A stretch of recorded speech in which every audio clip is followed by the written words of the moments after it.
আসসালামু আলাইকুম রহমতুল্লাহ।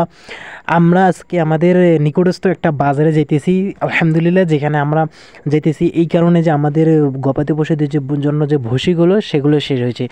ভুসিগুলো শেষ হয়েছে, অবশেষে আমরা সেই ভুসি কেনার জন্যই আমাদের যে স্থানীয় বাজার আছে, যেটাকে বুড়িমারি বাজার বলে, এখানে আমরা যাইতেছি এবং এইখানে আমরা কয়েকটা বাজারে অর্থাৎ দোকানে গিয়ে আমরা জিজ্ঞাসা করব এবং দেখব এবং কি কি জিনিস আছে, কত মূল্যে, সেটাও ইনশাল্লাহ আমরা জানবো।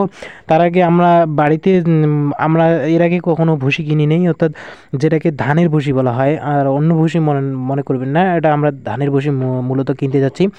আমরা বাড়িতে অবজার্ভ করছি যে আমরা বাড়িতে মনে করছিলাম যে 200 টাকা হয়তো মন হবে এবং 400 টাকা দুমনি বস্তাগুলো, এগুলো আমাদের আব্বুও বলছিল যে 400 টাকা 2 বস্তা, অর্থাৎ 2 মন যেটা বলে সেইটা দাম নেবে। কিন্তু আমরা তো এসে এখানে অবাই অতবাক মানে হয়ে যাই একদম, যেটাকে কি বলে 720 টাকা মন বলতেছে, অর্থাৎ 35 কেজি এখানে মন ভুসির হিসেবে। তো আমি তো অবাক হয়ে গেছিলাম। প্রথমে আমাকে এই যে এই জায়গায় যে দেখতে পাচ্ছেন এই দোকানে এই ভাইটা বলছিল যে 520 টাকা, উনি আবার হিসাব করছে 30 কেজির দাম হিসেবে, আর আমি তো জানি 40 কেজি হয়তো 1 মন, এটা জানি, কিন্তু উনিও ভুল করছে। যাই হোক, পরে আবার উনি ভুলটা বললো, তো তখন আর কি করার আছে। কিন্তু এই যে এখানে মাঝে মাঝে আমরা দেখতে পাচ্ছেন যে এই যে এইগুলো ধানের কুড়া, গমের ভুসি, ভুট্টা ভাঙ্গা, ফিড, এই যে এখানে মিক্স খাবার যেগুলো পাখি, মুরগি, গরু, ছাগল সবারই হয়তো খাওয়া যাবে, সমস্যা নেই। কিন্তু আমাদের একটা গুরুত্বপূর্ণ কাজ শেষ করে নিলাম এখানে, যে ভুসি কেনার আগে আমরা একটা মাছ কিনলাম। আলহামদুলিল্লাহ, আমরা এখানে দেখে শুনে এখানে একটা বড় ব্রিগেড মাছ কিনে নিয়ে এসেছি, কেননা আমাদের এখানে এদিকে এই মাছটাই জনপ্রিয়তা বেশি, অর্থাৎ বলতে গেলে এটাও বেশি খায়, আবার অনেক ধরনের মাছ পাওয়া যায় সবগুলোই। যাই হোক, আলহামদুলিল্লাহ আমরা আজকে এখানে একটা চয়েস করলাম এই মাছটা। তো এইখানে নিয়ে আসার পর আবার এখানে ভুসি এখানে এসে হিসাব করতেছি, কেননা এখানে হিসাব যেহেতু ভুলভাল হয়ে গেছে, তো এখানে হিসাব করতেছি, ওই ভাইটারও সুবিধার্থে এবং আমাদেরও সুবিধার্থে। এবং কিছু দেখার পর আমরা ভুসিটা কিনবো, কিন্তু তার আগে আমরা এখানে ভুসিটাও একটু চেক করে নিতেছিলাম, দেখতেছিলাম যে কীরকম হবে ভুসিটা। ভুসিটা ওদিকে ভাই দেখবো এবং এখানে নিব না, আরেক দোকানে যাচাই করব যে ওইখানে কীরকম ভুসি পাওয়া যায় বা কীরকম দাম হয়। একটু কয়েকটা দোকানে আমরা দেখব। আমরা এখানে সয়াবিনের যে ভুসিটা, অর্থাৎ প্রোটিন, যেটাকে উৎস বলে, প্রোটিনের উৎস হিসেবে সয়াবিনের যে খোসাটা, যেটা আর কি সাল ভুসি হিসেবে ব্যবহার করে গরু, ছাগল, হাঁস, মুরগি সবাইকে মোটা তাজা করার জন্য, সেটাও আমরা এখানে দেখলাম।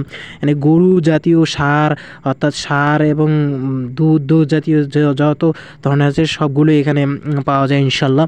তো আমরা এইখানে দেখার পর আমরা আরেকটা দোকানে গেছিলাম, কিন্তু ওখানে দাম বেশি চাইতেছে। ওইখানে আবার 650 টাকা কেটে দিয়েছিল মন, আর এখানে আমরা হিসাব করি 640 টাকা, অর্থাৎ 16 টাকা কেজি ধরে আমরা এখানে 200 টাকা যেটা হয় সেটা নেব। কেননা আমরা মনে করছিলাম যে 200 টাকায় 1 মন হবে, কিন্তু এখানে তো আর কি করার আছে। যাই হোক, এখানে আমরা 12.5 কি 13 কেজির মতন নিতেছিলাম, এখানে ভালো করে মাপছিলাম এবং ভুসিটাও ভালো ছিল, টাটকাই ছিল, অত একটা খারাপ যে ভুসি না সেটাও না। আর ভুসিটার নাকি এখন চড়া দাম হয়েছিল, আগে তো কম দাম ছিল, কিন্তু এখন নাকি চড়া দাম হয়েছে। এর আগে আমরা ফির এক জায়গায় গেছিলাম, সেখানে হচ্ছে আমাদের ধান ভাঙ্গার মেল, যেখানে অর্থাৎ ধান ভাঙ্গিয়ে যে ভুসিগুলো ওরা বাঁচিয়ে নেয়, অর্থাৎ ভুসিগুলো ওরা আবার বিক্রি করে দেয়, সেখানে গেছিলাম। সেখানে আবার 18 টাকা কেজি হিসেবে চাই। 18 টাকা কেজি হিসেবে চাইলে দেখেন এখন কতটা দাম হয়েছে। তো কি আর করার আছে, ওইখানে আমরা নিলাম না। আর ওখানে আজকেই ভুসিটা পাওয়া যাবে না, ওটা নাকি কালকে পাওয়া যাবে। তো যাই হোক, আমরা বাড়িতে আসলাম। বাড়িতে আসার পর এগুলো ভুসি টুসি রেখে দিয়ে আমরা গোসল করব ইনশাল্লাহ। আজকে যেহেতু শুক্রবারে নামাজ পড়ব, তো তাই আমরা পবিত্র হয়ে গোসলখানা করে শুক্রবারে নামাজে যাব।